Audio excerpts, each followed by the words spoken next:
A série Chucky é com toda certeza a obra-prima do criador original da franquia, Don Mancini. Com uma nota altíssima e sendo a continuação direta de O Culto de Chucky, eu não consegui me segurar mais e precisei fazer um review completo dos 2 primeiros episódios que saíram e já estão disponíveis no catálogo da Star Plus.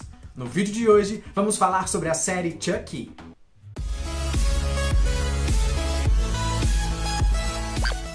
Olá, sejam todos bem-vindos ao Nerdoterapia. Eu sou o Cal, seu nerdoterapeuta. No nosso encontro de hoje vamos falar sobre a série Chucky, não aguento mais segurar. Já assisti dublado, legendado, já assisti de tudo que é jeito, já analisei, fiz roteiro, fiz tudo. Não aguento mais segurar. Vou ter que fazer essa análise. Mas antes da gente começar, clica aí, se inscreve no canal e assine as notificações. Aqui no Nerdoterapia temos sessões todos os dias para que você fique por dentro de tudo que está acontecendo no universo nerd. Não se esqueça que temos material adicional no nosso Instagram, onde você pode conferir notícias rápidas que chegam, às vezes é uma foto, às vezes é uma informação rápida e outras curiosidades rápidas vão para o nosso TikTok. Aproveita todo esse conteúdo que é feito com muito amor para você.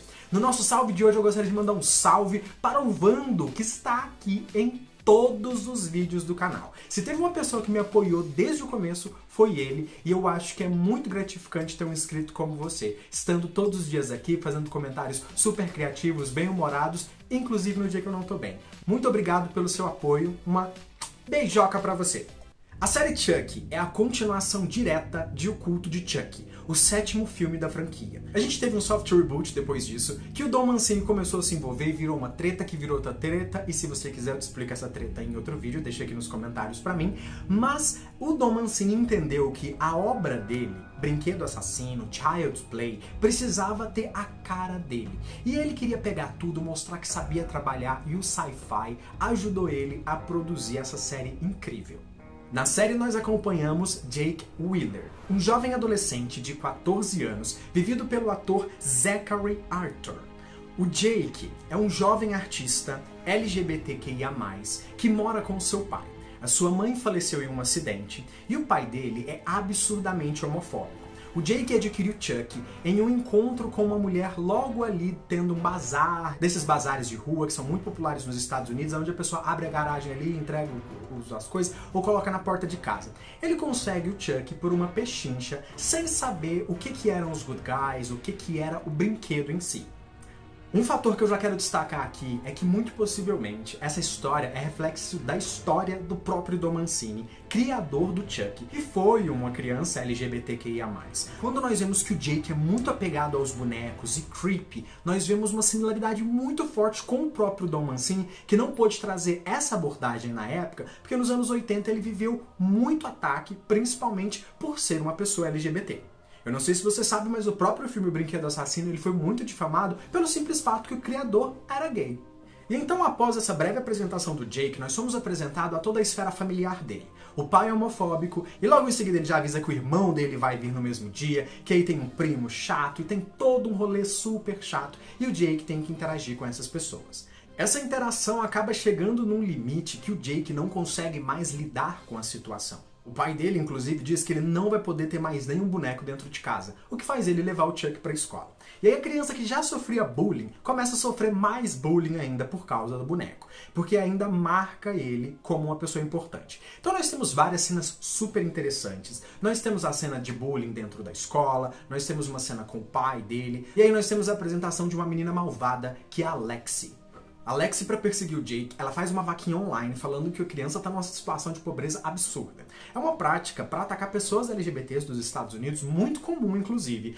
Existe outra série derivada no catálogo da Star Plus, que é Love, Victor, que é a continuação de Love, Simon, que inclusive traz logo de cara essa mesma referência. É muito usual que as pessoas ricas desdenham das pessoas LGBTQIA+, nos Estados Unidos, fazendo vaquinha. É uma forma de bullying muito sólida e comum lá. Aos poucos, nós percebemos que cada uma das camadas que compõem os filmes anteriores do Brinquedo Assassino, que vai entregando um pouco da mitologia do boneco pra gente, vai chegando à tona. Por exemplo, quando o Jake é recomendado a observar se o boneco tinha pilhas, e aí ele tem o primeiro impacto. Em seguida nós vemos uma cena monstruosa, que foi uma cena similar a ventriloquismo. Lá na escola tá acontecendo um show de talentos e o interesse amoroso do Jake convida ele a ir assisti-lo. Alex é a apresentadora e aproveita um momento para humilhar o Jake em público. O Jake sobe ao palco porque o boneco chama ele, e ali ele tem um estalo, ele entende. Após o show de talentos, a situação na casa do Jake fica ainda pior. Então ele apanha do pai após confrontá-lo, visto que o pai ficou revoltado com a cena que ele havia feito lá na escola. O brinquedo assassino tem um filho LGBTQIA+. Ele vendo aquela situação, inclusive o Chuck cita essa informação, que o filho dele, o Glenn, é gender fluid. Então, às vezes ele é Glenn, às vezes ele é Glenda, depende do estado interior da criança. E o Chuck soube lidar com a situação muito bem. A gente consegue ver isso no filme O Filho de Chuck. O Chuck vendo toda essa situação, essa afronta do pai do Jake com ele, Chuck decide fazer alguma coisa. E aí ele mata o pai dele eletrocutado. De modo geral, as cenas têm muita consistência, são bem conectadas e trazem uma narrativa linear muito comum e muito bem feita, vista nos anos 80. Nós temos inclusive a estética visual mostrada como dos anos 80, é muito arraigado ali. Você vê aquele filtro sépia em alguns momentos, você vê várias referências ao terror que era feito nos anos 80, principalmente de ter um tom mais despretensioso, o que deixa a obra fenomenal. Porque eu acho que dessa vez nós vimos o Brinquedo Assassino sendo trabalhado na matriz do horror dos anos 80 e 90, que é o que precisava ter acontecido em diversas outras franquias que chegaram aí pra gente. Então nós vamos pro episódio 2, onde o Jake vai morar com o tio dele depois da morte do pai. Um fator interessante é que no fim do episódio 1, nós vemos uma referência ao Charles Lee Ray, que é a versão do Chuck quando ele ainda era adulto. Só que durante a franquia, de modo geral, nós tivemos acesso a ele adulto. Agora nós estamos tendo acesso a ele criança. E nós vemos uma cena de Halloween deliciosa de ver, porque é uma maestria de como trabalhar com a câmera. Aquilo ali é o Don Mancini cuspindo na nossa cara e falando assim: eu sou um mestre do horror. É assim que se faz uma boa obra. É assim que se cria. E aí ele mostrou pra gente ali. É um jogo de câmera muito esperto, esteticamente lindo. Claro que continua trazendo toda essa ambientação que foi construída no episódio 1. Nós temos um aprofundar da Lexi, que é a menina malvada aleatória, porque ela é má sem motivo, e a gente vê isso. Fica mais explícito se você vê a versão legendada, onde você consegue aferir melhor a atriz. A dublagem da Lexi não tá tão boa, tá? E nós temos um aprofundar também da relação do Devon e do Jake. Devon é o interesse amoroso dele. Nós vemos ali que o Jake foi convidado para a festa do Oliver depois de tocar o terror na escola no episódio anterior. O Oliver se retrata com ele, que foi uma das pessoas que humilhou ele no episódio anterior. O que é interessante ver um personagem se retratando, mostrando que não é porque a pessoa foi escrota que ela precisa ser escrota a vida inteira. É um excelente exemplo.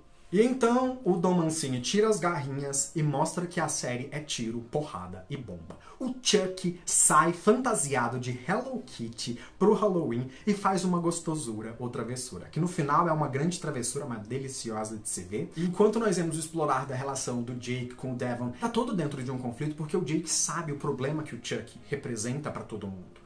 Ele tá tentando ajudar até que a Lexi se fantasia de pai de Jake e faz uma cena bem similar à morte dele, que acontece no episódio 1, eletrocutado. Ela faz uma cena bizarra de Halloween mostrando o quanto uma Heather pode ser malvada. Ela é exatamente o que as meninas faziam no filme Atração Fatal. Se você não conhece Heathers, super recomendo. E aí, após essa grande humilhação, o Jake decide que precisa revidar. E aí ele tem um diálogo com o Chuck, que consegue tecer uma camada que eu ainda não tinha visto em nenhum filme do Brinquedo Assassino. Que é como o Chuck exerce um domínio mental nas pessoas que são detentoras do boneco. A gente sabe que as crianças se sentem refém em alguma medida, mas a gente vê a manipulação do Chuck pro Jake, mostrando ali aonde falta no Jake o amor do pai. A mãe que faleceu deixou um espaço que o pai não conseguiu lidar nem com o próprio espaço e acabou sendo mais escroto ainda com a criança, e o Chuck viu ali a oportunidade de se infiltrar como um parasita na vida dele. Porque tanto que o Chuck mostra em vários momentos da série que ele não quer simplesmente ser um boneco, que ele quer ser o amigo dele. O Chuck é um good guy. A série tá num nível excepcional. Eu nunca vi nada tão alto nível. E eu vi que, inclusive, no vídeo de introdução que eu recomendei a série aqui no canal, algumas pessoas me sinalizaram que o roteiro tinha furos. Então eu lembrei que não tem furos. O roteiro segue essa bíblia aqui. Isso aqui é um livro do Capiroto, né, como vocês podem perceber, só que neste livro você consegue ter acesso a todo o processo criativo de A Hora do Pesadelo. E nele, Wes Craven explica como é a estrutura narrativa e como eles lidam com o lúdico para construir cenas de horror nos anos 80, que vem da mesma geração do Don Mancini. Tem uma versão desse livro também do Hellraiser e tem uma versão também de Sexta-feira 13. O do Dom Mancini ainda não foi publicado em português. Então, como eu tenho uma demanda de leitura muito alta, eu ainda não consegui me dedicar a esse material que é feito em outro idioma. Mas eu vou providenciar para vocês, e se vocês quiserem, a gente pode conversar um pouco também sobre a estrutura narrativa da contação de filmes, séries e obra dos anos 80, porque tudo se repete e não são furos, são lapsos. E esses lapsos são pra gente completar com a nossa imaginação, bem similar ao que o teatro faz para trabalhar o lúdico infanto-juvenil. Eu não encontrei furos no roteiro, furos consistentes, porque eu percebia que os lapsos eu conseguia preencher com o que a cena me ofereceu anteriormente, com referências, indícios e várias outras coisas que eu já conhecia da franquia. Eu acho que eles estão trazendo de novo o que a gente viu nos anos 80, só que ele mostrando que o que ele fez nos anos 80, ele consegue fazer melhor agora.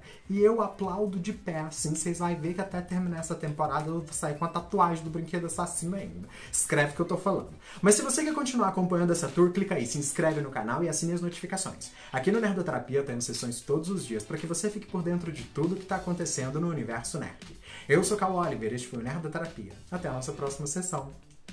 Beijocas. Tá, agora vamos fofocar. Deixa eu te contar. Você sabia que o Dom Mancini passou parte da pandemia aqui no Brasil? Pois é. E sabe por quê? Porque o boy dele é daqui. E sabe qual é o sobrenome do boy dele? Moro. É, agora joga aí no Google. Vê a fofoca. Vê a fofoca.